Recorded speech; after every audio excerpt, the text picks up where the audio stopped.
So welcome to Getting Your Budget Straight. I'm super passionate about helping people save more money. I personally, just something quick about my journey. I did not always save money like I do now. I grew up, my parents were great. They just didn't ever teach me how to spend money. So I started working when I was 12. My first job was cleaning my Aunt Marianne's house on the weekends, and she paid me $40, which back in the 80s, that was a gold mine, okay, for a 12-year-old girl to make $40 a week. So I, was starting to make money then. I worked through high school. I was a hostess at a restaurant. Then I was a waitress. I paid my way 100% through college when you still could do that. You can't do that really anymore, but I was a hard worker, super hard. And what that did for me was, yes, it gave me the sense of making money, but it also kind of taught me falsely, okay, this was actually, now I realize, not a great thing. That at the time it was like, well, if I need more money, I'm just going to go work another shift. I used to work doubles at the restaurant all the time just to help funnel and make more money. So that really caught up to me probably my 7th or 8th year in marriage. When you're by yourself and you're no one to be accountable to, your money habits are your money habits. No one's really watching over your shoulder. But then when when Fernando and I had been married about 7 or 8 years, it caught up to us. And I had closed a mortgage business that I'd started. I worked for myself for a while and I hated it. After like 4 years, I was like, I want to go back to working for somebody else. I don't like the management part of it. And so I put a lot of bills on credit, and overnight, just without even realizing it, I was almost $100,000 in debt, literally in the span of about 6 months. And it can happen to any of us. If we don't watch our habits. I'm a good person. Like, I didn't mean for this to happen, but it did. And it really focused me on really changing my habits around money, because my husband, oh my God, he was so mad at me.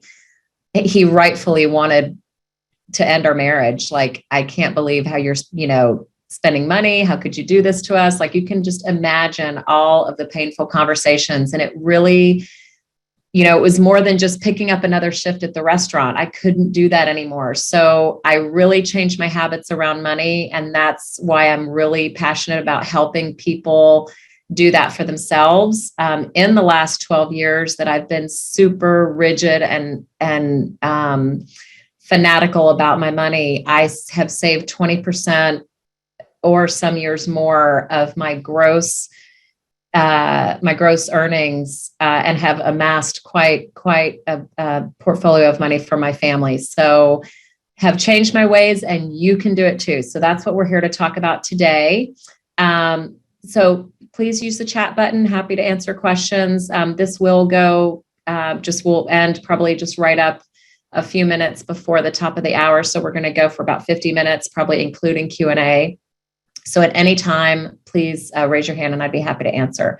All right. So first, before we get started, just a really quick commercial. I've also developed a YouTube channel, not a paid YouTuber yet, nor do I want to be. I use it really as just a place for education for my clients, realtor friends, whoever. So I've got 2 channels. I've got one that's Loan with Jen Biz Tips, which is the one on the left. So if you just went to to YouTube and just looked at Loan with Jen Biz Tips, you'll find that one. And that's, anyone who's in business and wants some business tips. I've got tons of tips on there. And the one on the right is just Loan with Jen. And so Loan with Jen is my mortgage brainchild of videos. I've got over 300 videos now about, buying, refinancing. You can be a seller, a buyer. Mostly it's geared around buyers, but most sellers are buyers as well. So pass it to a friend. If you know anyone that is also buying, I'd love to get them educated, save hours of research online. Okay. That's my goal, is that people really get real facts, no BS, so they can make the best decision for them, whether it's with us or not. We want to help people in all kinds of states that I may not even be able to help. So please, please, please subscribe. We'd love it. And this will be on there as well after a few days. All right.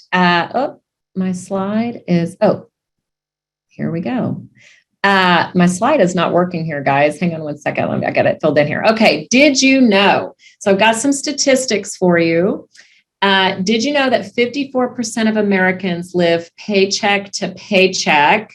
50% of the workforce has no pension. 20% of Americans have absolutely nothing for retirement. Like they might not even get Social Security. So that's 20%.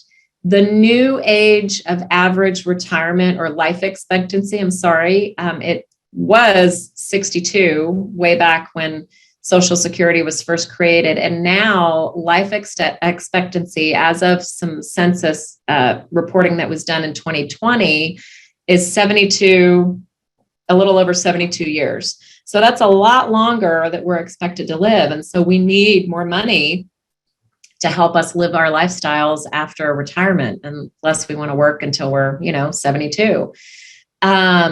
62% of Americans retire on less than $48,000 a year of income that's going to generate that lifestyle. Now, in Texas, where I live, actually in Houston, the average median income has increased and is, it's right around 65,000. So that's, people are retiring with less than they're definitely making now to lead them through retirement, which is probably not enough with inflation and all that good stuff. So 60% of Americans always or sometimes worry about their money. So that's a lot. It's a large portion of America that is not sure what they're going to have in retirement. So my goal today is to help you with some tactics. So what we're going to do in the majority part of the presentation is talk about 6 tips and 6 steps to accumulating more wealth for you.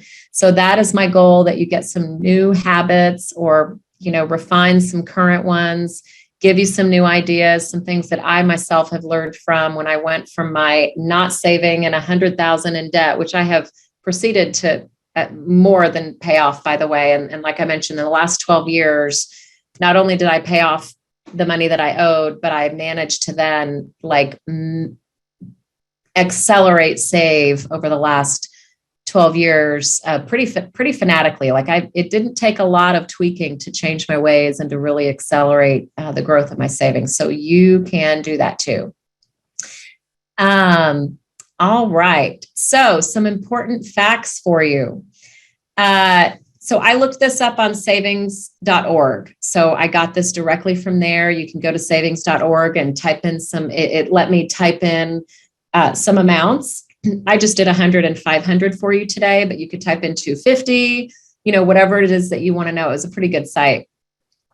So $100 a month, if you start now, with an average rate of return of 8%, like you're probably only going to get that if you do put it with a financial planner. If you do need a good financial planner, by the way, I've got several that I know and, work with quite a bit. Just with clients and stuff. And so you're welcome to just contact me on the side, and I'm happy to point you in the right direction of a couple names. So in 20 years, you would accumulate $58,900. 30 years is almost 150. And in 45 years is 527,000. Now, not all of us have 45 years. I myself turned 50 this year. I do not have 45 years. Okay. So it depends on how old you are, but it does show you that $100 a month, which hopefully a lot of us can manage, the $100 a month can go a long way. Now, beefing it up a little bit more, if you save $500 a month, it gets really interesting. So in 20 years, it's just a little under 300,000. And, down there to 45 years, I was surprised. I was floored when I saw that amount. So if some of you watching are in your 20s or 30s, oh my gosh, look at how much your $500 a month religiously, if you month after month saved, you would be a millionaire for sure. So again, savings.org, it's a great website you can go that I found that you can just plug in some amounts that might pertain to you. But a little really can go a long way. It really, really can. So my goal is to help you where can we find some more dollars to squeeze out of our savings per month in order to put something like this away? So I'm going to be sharing some tips with you guys about that. All right. So some key steps: know your goals, have some structure, and then make a plan, schedule things out. I can tell you that when I did, after I paid off the debt back in 2009, I paid it all off in a really short period of time. I didn't pick up any shifts, but I did close quite a few loans and was able to pay off in a short period of time the money that I owed. And I vowed at that time, again, to change my habits, make a plan. And I got on a specific schedule with a financial planner where the money was taken out of my account every single month. I had to know, of course, what my budget was that I had to stick to per month, what my survival number was, what we needed to live our lifestyle. And then I knew how much I could save without a doubt every single month. And then, I would have excess. And so some months I would save more than that, but I at least saved definitely the minimum. So getting on a structure and knowing your goals and really implementing a plan for that. Now, the next thing is just a little bit of motivation for you guys. So life is a game. Not everybody plays it. So you've got to structure yourself to success. It's not going to happen on accident. I love this graphic because it's just a balancing act, right? Between, how do I can live my life and travel and eat out and do all these things and then save at the same time. All of us are at a different place in our lives. We're different ages, different family sizes. So it is really going to pertain to you, but, have a plan, stick to it. And I promise you will see the compounding effects of that of saving. Now, the interesting thing here down at the bottom, and again, I was researching online for all these little stats, but 80% of the majority of people that accumulate wealth is through accumulation, not inheritance, not, just making one big investment and just hitting the jackpot or winning the lottery, but through monthly, month after month accumulation. So that's how most people accumulate their money. So there is a lot of hope for all of us to do that. Now, just a quick graphic here with some colors. So the blue represents bills and living expenses. And so really in this model of this is the perfect model, okay? So based on whatever it is that you make gross, okay, you take the gross amount. So if you jointly, household income is 100,000 per year, then per year, 40% of no more than 40% of your gross would go towards household bills and stuff. So if you make 100,000, that's $40,000 per year. Divided by 12 is $3,333. Now that would leave the perfect amount to, taxes 30%. And again, tax brackets are a moving target depending on who's in the administration and all that. I just was, just pick 30%. That's the orange area. That would come out of your 100,000 as well. Giving 10%, that could be charity, it could be tithing. In the model that I use, that's definitely a component of it. So I allocate for 10% of that. And then savings 20%. So 20% of your gross, which would essentially be on $100,000 household income, would be $20,000 per year, which would be per month $1,666. Okay. So depending on how you want to back into those numbers, again, we're going to go through some tactics to how to squeeze a little bit more out of your budget so that you can be a little bit more well-balanced with this model. Okay. If that's what you're interested in, which I think you are because you showed up. So I appreciate you guys coming here. All right. So here's the 6 steps that I've got. So now we're going to get into the 6. Remember to chat, comment, whatever it is that you've got, and I'm happy to answer. Okay, so the first thing is dealing with what you've got right now. So I think, I do mortgages, so I see lots of people with bank accounts. Okay. So everybody's got it set up differently. We do see some clients that have 10 to 12, literally I've seen some clients that have 10 to 12 accounts, probably for different reasons. There's different schools of thought out there, but this is what has worked for me. And this is my personal opinion. So everyone's got their opinion out there, but I believe that no more than 3 main money flow accounts. So you've got your checking, which is where all your deposits, all your cash, income, refunds, anything that you deposit on a monthly basis goes into this checking account. And then you pay bills from that account literally once a month. So I pay bills once a month. I use Mint. I think there's lots of, there's Quicken and all kinds of online things that you can use. So whatever it is that you use, I sit down once a month. I reconcile everything. I categorize it. I have my own system for doing a budget. And I actually take out of my checking account after I know that all my bills are paid. I know all the drafts that are coming out, and I leave money in my checking account so that, when they're drafted on the 15th or whenever, I can pay the bills. And then I actually send a transfer from my checking account to my savings account. And that savings account is where you could have your ATM, debit, your card set up. I think having a debit card from your actual checking account is a little bit dangerous. If you have a husband that's like mine, he'll just go to the ATM and see the balance in there and be like, oh, we've got X amount of money. Well, no, darling, we don't, because I'm leaving money in there to pay all the bills that I've allocated, right? So if you're somebody who might just look at the ATM balance and that's how much money you have, I think that's a really dangerous habit that can really go the wrong way. So having whatever you say that you're going to spend in a month, right? Like, okay, I'm going to use this much for groceries. I'm going to use this much for eating out. I'm going to use this much for all my little miscellaneous Starbucks or whatever it has. Like actually having a budget and saying, okay, I know that this is $1,200 per month between all these several categories of what I use my ATM for, and set your ATM up to that savings account. So really you could call it your spending account, not savings, because it's going to be spent. That's your second account. The third account would be your 3 times survival number account. Okay. So that's where you actually put, you've paid your bills, you've put money into that allowance ATM account, let's call it. And then you also so saving your 20%, you want to first beef up your 3 times survival number account.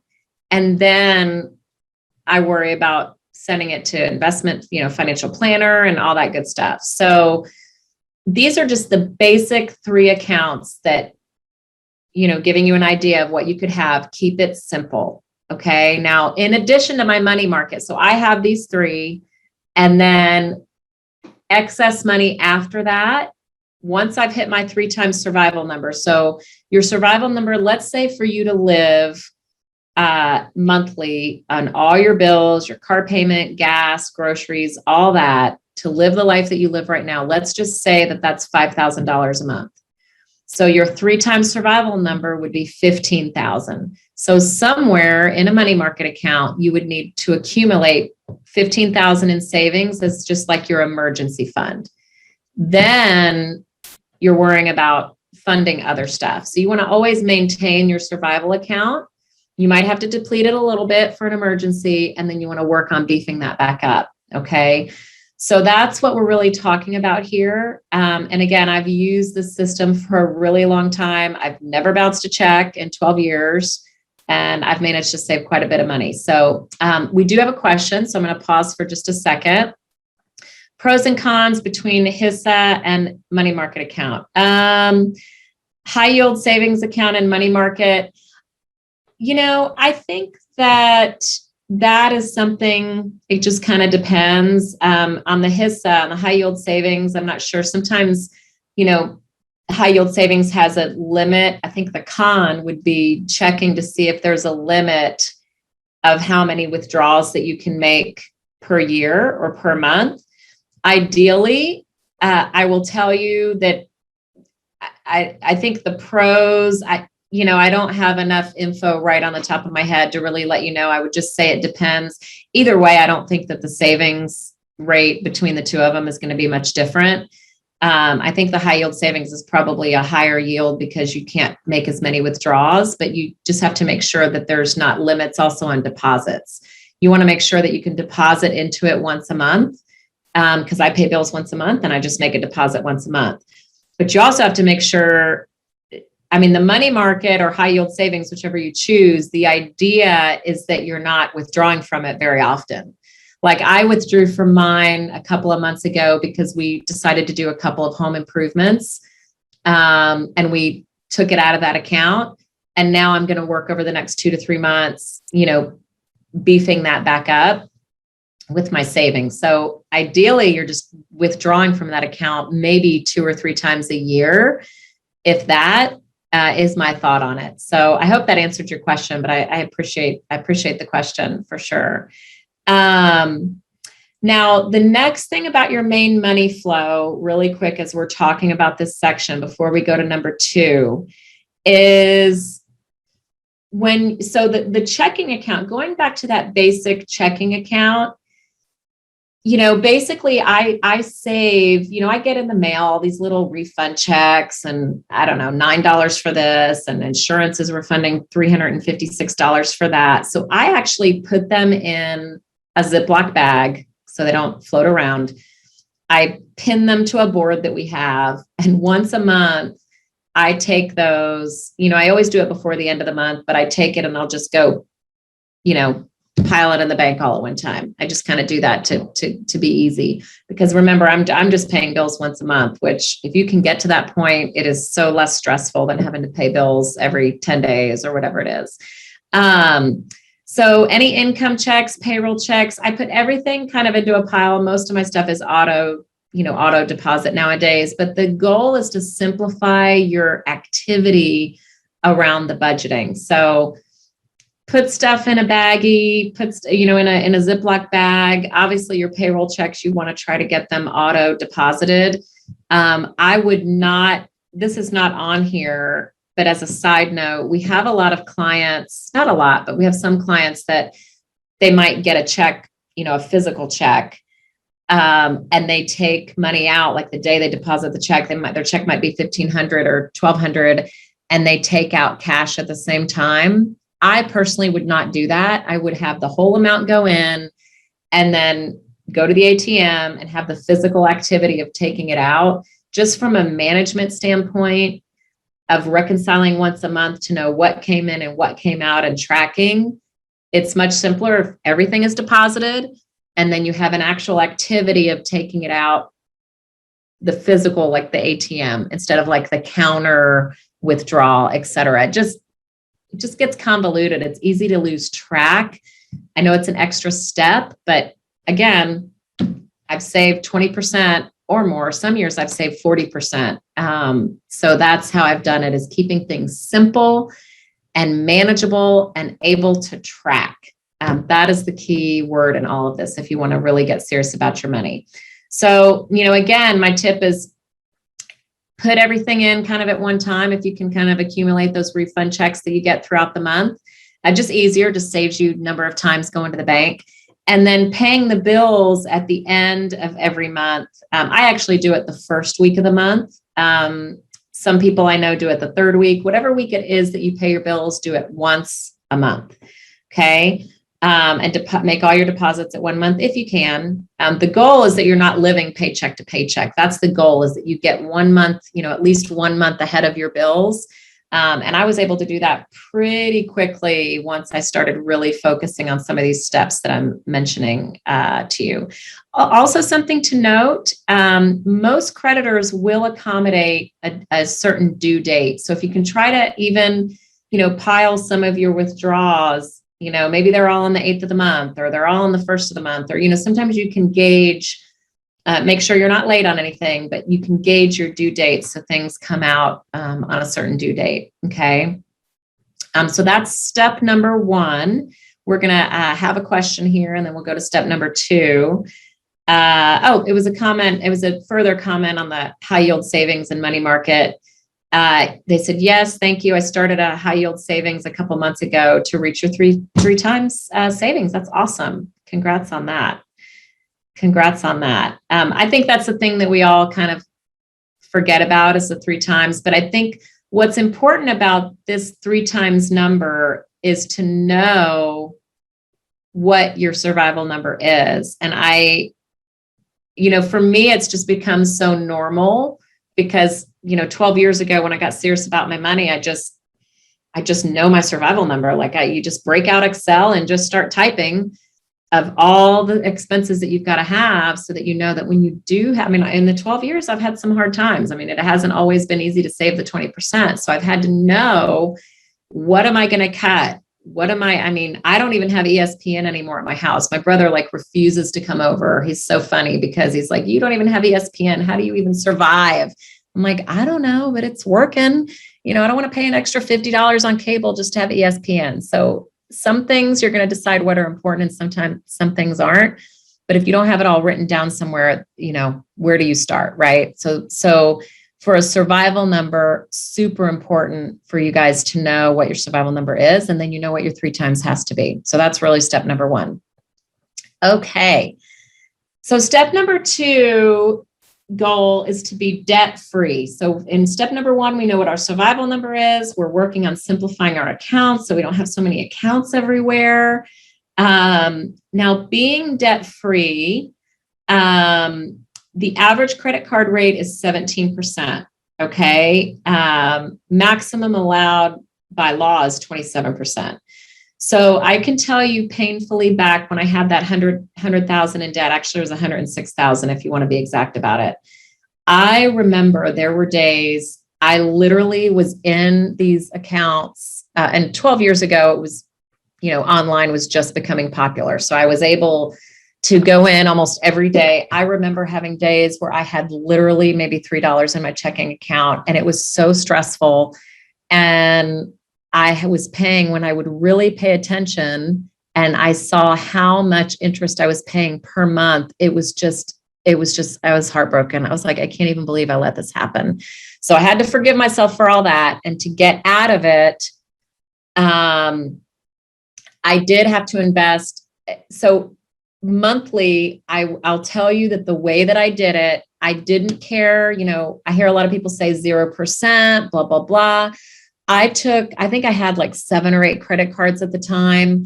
And I just took the one that had the lowest balance first. So I didn't worry about what interest rate it was. I did not care. I needed the success of getting rid of one of the 7. So then I only had 6.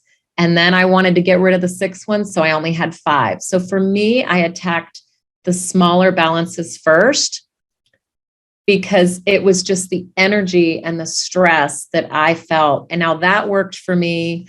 And then what I would do for the bigger ones, when I had extra money, I would put some extra, allocation towards those bigger ones as well. Because some of them were just, I think my Amex bill was 40,000. How do you chop away at that? But I did it. I just came on it, just some really aggressive things. And it took some time, but I did it. But I worried about the smaller balances first. So there's lots of stuff online about getting rid of debt. Sometimes it's transferring to a 0 balance. Yes, I don't really want you to get more debt to get rid of debt. But yes, there's a way to do it. Now, this is not on here, but I am going to make a quick side note. Please, if at all possible, do not get with some of those debt consolidation companies because it will affect your credit report. They don't pay the full amount and the credit card companies don't care that you're doing debt consolidation. They just want their full minimum payment. So we do see a lot of people that do this debt consolidation, which is really something you could do on your own. And they start to get late on their credit. And so you've got to really watch out. I'm not a fan of debt consolidation. I've done it myself on my own before. I know that it can be done, but just really think twice before you do that. And you're welcome to contact me on the side and I'm happy to have a chat with it about you with it. But credit card debt, before you start really focusing on that 3 times savings, I want you to really focus on the credit card debt as well. I remember at the same time, I would, let's say you had $500. I was doing maybe $250 towards debt and $250 towards savings, because also if I had an emergency come up, I didn't want to be scrambling. So I was at the same time allocating, money in both places, but more aggressively to the debt to try to just get rid of that. Okay. So that may or may not apply to some of you. Okay. Building the survival account. We did touch upon that already. I'll just skim through this super quick because we really did already skim upon that. But needing to know your survival number. Okay. So, taking your monthly expenses total, like when you're doing your survival number, I want you to really put in there, like even the money you blow on Starbucks. Like I want you to think like, okay, I know I get a Starbucks 4 days a week, times $7, 4 days a week times 7, that's, $28 times 4. So like come up with think how much you spend on it weekly, even all the little miscellaneous no-brainer type stuff. I know my husband likes to buy stuff at Lifetime Cafe. Okay. I always see these little Lifetime Cafe things in there, but we allocate for that. So, I mean, it's something that we've allocated for. So I really want you to think about all those little miscellaneous things that add up that aren't mandatory, but you do them, mani-pedi and this and that and Starbucks. So add up what it's really like to live your life right now. Because then, I would have a line item called Starbucks, because then you know what to cut when you really are trying to save more money. Okay. So it's so easy to spend that stuff without even thinking about it. I know it's really, really tough. So step number 4 is maximize your retirement. So especially if you have a company like Legacy, where I work, they match up to 6%. And so I definitely max out my retirement because, they're also giving us a benefit with that. So I would definitely do that. Now, there's some financial planners out there. I definitely think that you should get some advice from a financial planner. So if you don't have a financial planner, I really advise you getting one. Don't be shy about, oh my gosh, I don't have that much money. Y'all, my financial planner, he is such a he has helped me through some hard times. And he worked with me back when I did not have a ton of money at all, when I was going through that debt. And he stuck with me, and boy, he's so glad that he did now, because it's well worth it. But financial planners, if you get with the right one, y'all, don't be shy that you only have 50,000 or an IRA or a 401k, or even if you have 0, like there are financial planners out there that want to start from scratch with you. You don't have to have a gazillion dollars for them to invest. Now, there are some that have minimums, but there's a lot also that don't. So again, I've got some recommendations if you need them. We'll talk a little bit about your situation so I can make sure to place you with, a couple of referrals with the right one. But definitely, between a Roth and a 401k, there's self-employed pension funds. I'm not going to talk about, I am not a financial planner, so I'm not going to give that kind of advice, but it's changing every year, the maximums and this, and now there's a 401k Roth IRA that I think I'm going to do next year. So there's all these things that are changing. So having a financial planner help you is really the way to go, but make sure that you're, maximizing your retirement benefit, especially if your company matches. Okay. Make sure you're checking that out to what's available. This is cut off here, guys. So sorry. Prepaying your mortgage, definitely, there's different schools of thought on this. So if you prepay your mortgage, I think so for example, in the example here, a $1,200 house payment, you pay 1/12 extra. So if you do $100 extra per month and you pay $1,300 a month, right? So you take your house payment of $1,200, divide it by 12 months, and you pay an extra $100 a month, which is a super small amount. You're going to save $115,000 in interest over the life of the mortgage. So paying a little bit can go a super long way. just like we showed you in the front slides, a little bit of saving $100 a month and something that can earn you 8%, it's like, wow, after this many years, you've got, this money without even thinking about it. So most of us can scrape $100 a month somewhere and just set your mortgage up on auto payment. And you just don't even think about it. And the money comes out. So the time to prepay is on the 30-year mortgage. That is for sure, because the interest is all front loaded, y'all. Like the $100 will go a long, long way. So I'm not a big proponent on super aggressively paying your mortgage, because your house, I believe that you should, before you super prepay the mortgage, especially with rates that they are right now, 3% on average, 30-year fixed. If you're earning 8% somewhere, like my average that I earn in the market is on average, I think if I looked at a 10-year average, it's like 8%, maybe 9%. So I would first maximize your 401k.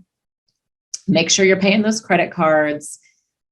I personally am not prepaying to my mortgage because I want to take that money that I would pay to my mortgage and I'm putting it in a higher earning investment account. Now, remember, my 3 times survival number is already taken care of. I have 0 credit card debt. So the only thing I owe on is mortgage and cars. So I want you to get to that place. I would love you to have that problem.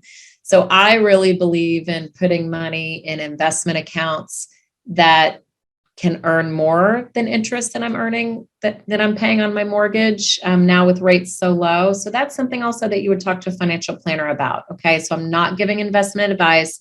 I'm just giving you all a personal opinion of what I personally do. Now I am going to start, now that I'm over 50, I'm going to start thinking a little bit differently and prepaying a little bit to my mortgage. But with values going up as much as they are, I've kind of rethought that. So we've really experienced some higher values in our market area, really across the country. So that's, again, something to talk to a financial planner about, okay, on return of investment and money invested in the market versus your mortgage, okay? All right. So investing in the market and mutual funds. Again, this is not financial clear-cut advice. So I want you to double check it with your own research. Please, please, please. Jennifer is not a financial planner, but I invest in the stock market. My husband and I learned a lesson many years ago about day trading. Okay. There was a time, and this is really before internet got super fancy. This was back in like the early 2000s, and internet was coming out, but you couldn't really see play by play, stuff going on by the minute like that. But we had a time where we lost, a good amount of money because we just weren't paying attention. So I really think that investing in the stock market, in mutual funds, having a financial planner help you is really a great way to go.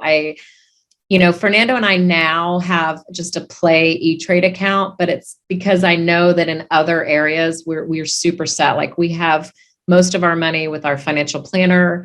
This is just a little bit of like, I call it my little Play travel account that I just took an allocated amount of money like that we just kind of play with per month, but I can do that now. I don't recommend everybody do that. I do see some clients that have a lot of self-directed, self-managed accounts.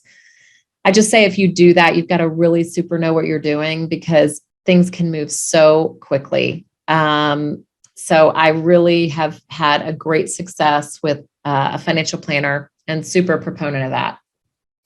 I think, investing in mutual funds is a good thing. Once you get to, let's say, over like $500,000, that's when I would start worrying about, should I go directly to stocks? I think mutual funds serve a purpose. And then also investing some money for your kids. So this is, again, Jennifer's not a financial planner. I've just got a couple of tidbits here that can help maybe give you some food for thought. Check with a financial expert. The other bullet point I've got on here, and this is something that I personally did, and I'm so glad that I did, but I set up a 529 for my kids, for both of my kids when they were young. I was doing like $300 a month for them.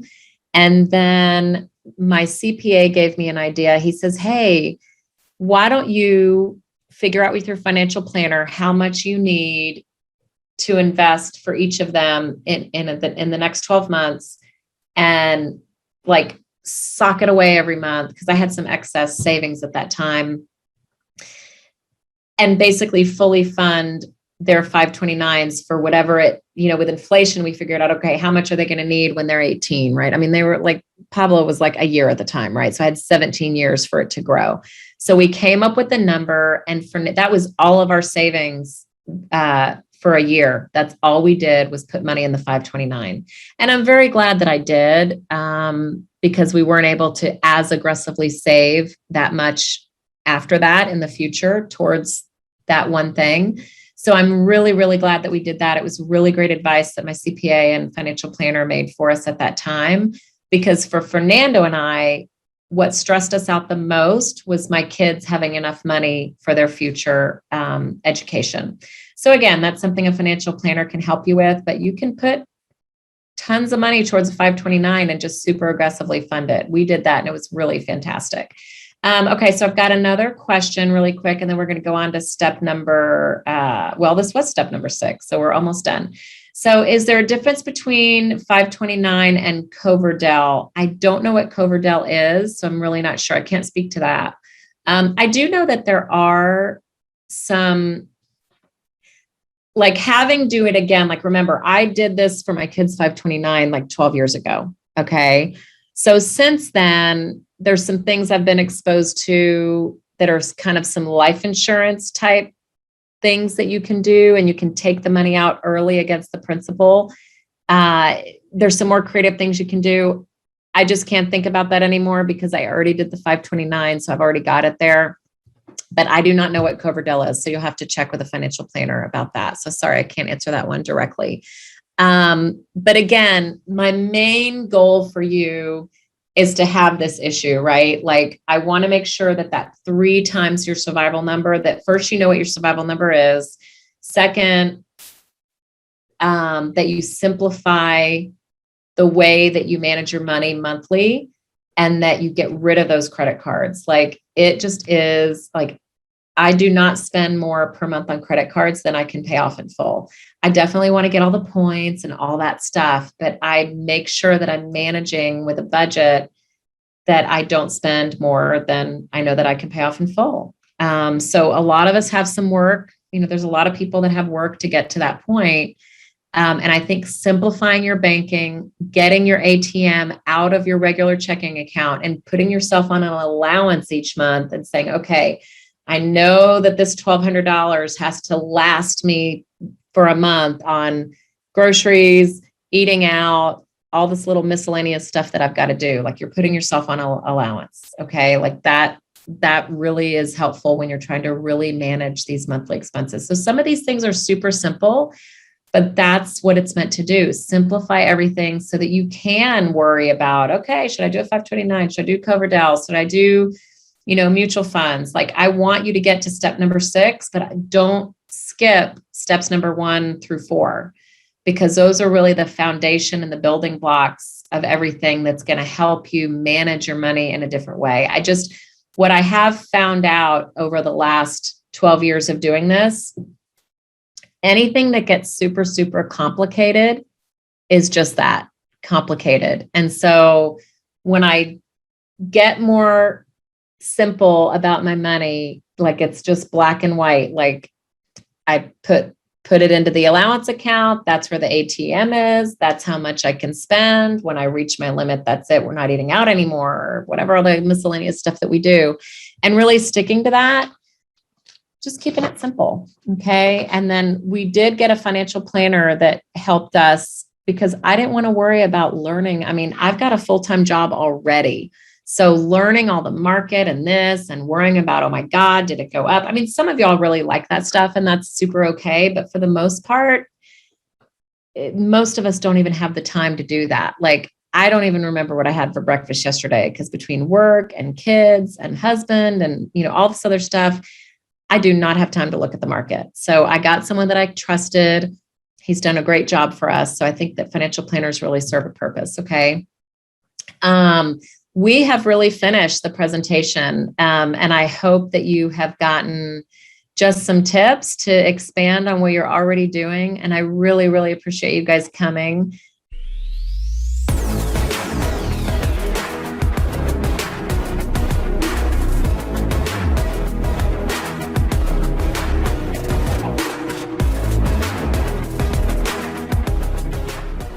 Legacy Mutual Mortgage is an equal housing opportunity lender.